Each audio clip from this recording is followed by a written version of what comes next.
Assalamualaikum teman-teman semua yang saya cintai dan saya banggakan. HP tua tapi masih menggoda. Ini dia Poco X3 NFC. Poco X3 NFC sempat jadi sorotan para Mi fans karena kamera dari Poco X3 NFC ini adalah salah satu kamera yang lumayan bagus di kelas mid-range pada waktu itu, bre. Bahkan di tahun sekarang pun HP ini masih hype bagi para user yang fokus ke kamera, yang katanya hasil dari kamera Poco X3 NFC ini beda level, next level sama kamera-kamera HP di tahun sekarang ini. Jadi Poco X3 NFC ini cuma menang di kamera doang. Nah, inilah yang kita bahas. Let's go. Poco X3 NFC ini rilis di Indonesia pada tahun 2020-an. Jadi kira-kira hampir 5 tahun lah umur HP ini, bre. Harga bekas atau second Poco X3 NFC ini sisa di angka 1 jutaan aja. Bahkan yang versi tertinggi di RAM 8 per 128 GB itu hanya di kisar 1,2 sampai 1,4 jutaan aja. Dan yang pastinya tergantung dari kondisi HP masing-masing, bre. Kalau emang masih bagus, ya wajar harganya agak mahal dikit. Tapi kalau kondisi adanya, ya begitulah ya. Sisa harga sejutaan aja buat tahun sekarang kira-kira gimana nih? Masih worth it atau mending skip aja? Langsung aja kita bahas spek singkat dari Poco X3 NFC ini. Let's go.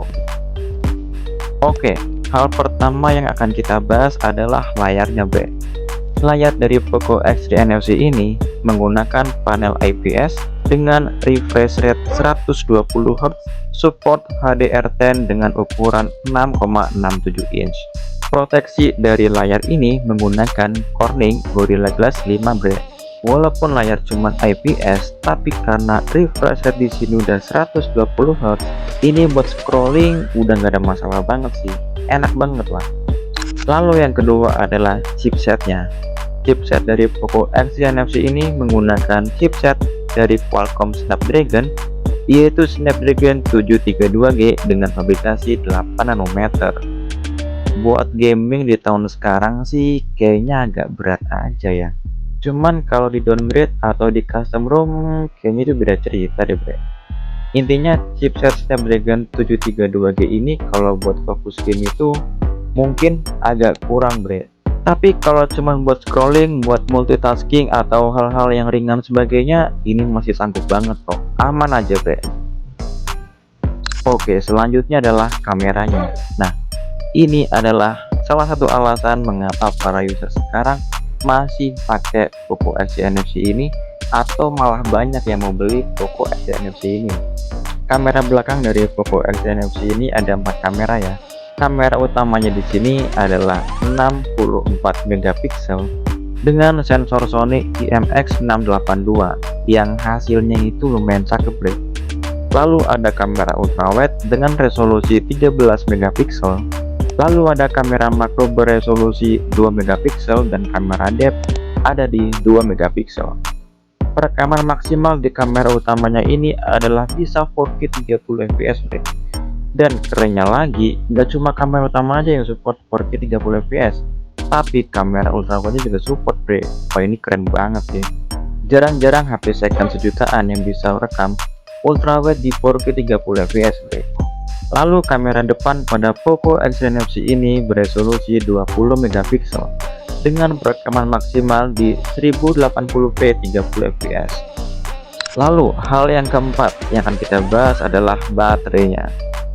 Baterai dari Poco X3 NFC ini yaitu 5160 mAh dan support fast charging maksimalnya di 33 watt aja, bre. Buat ketahanannya, kalau buat saya pribadi, karena ini masih original semua, bukan pabrik semua, dan belum pernah diservis sama sekali, bre, ini kuat banget buat seharian. Bahkan sampai malam pun ini masih kuat loh. Lalu yang terakhir yang kita bahas adalah speaker stereo di sini, bro. Hal yang lumayan susah dapetin ya di harga 1 jutaan walaupun second. Dan ini kita dapat stereo speaker di Poco X3 NFC ini, bre. Lalu tambahan fitur-fitur yang lain kayak NFC di sini udah ada, gyroscope hardware, dan ada IR blasternya. Jadi bisa buat remote TV, AC dan segala macam, Bre. Ini enak banget.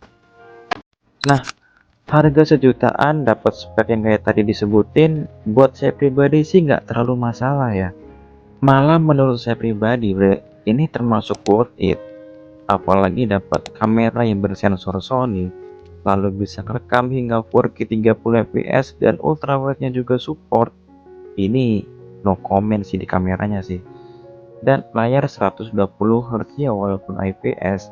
Bahkan di tahun sekarang pun HP sekarang yang harganya 1 sampai 2 jutaan aja masih ada kok yang pakai IPS. Jadi ini gak ada masalah ya. Terus stereo speaker, NFC ready, gyro hardware ini udah lumayan enak lah. Lagi-lagi menurut saya pribadi, ini adalah salah satu HP yang bisa diajak kompromi buat dibeli dan dipakai di tahun sekarang. Bahkan buat setahun atau 2 tahun ke depan rasanya masih bisa aja kok. Masih sanggup kok. Asalkan kita dalam pemakaian yang wajar dan part dalam HP ini atau mesin-mesinnya segala macam ini masih original semua dan belum pernah diservis, Bre. Itu poin pentingnya, Bre. Oke, mungkin itu aja dulu pembahasan mengenai Poco X3 NFC di video kali ini. Semoga bermanfaat buat teman-teman semua. Wassalamualaikum and see ya.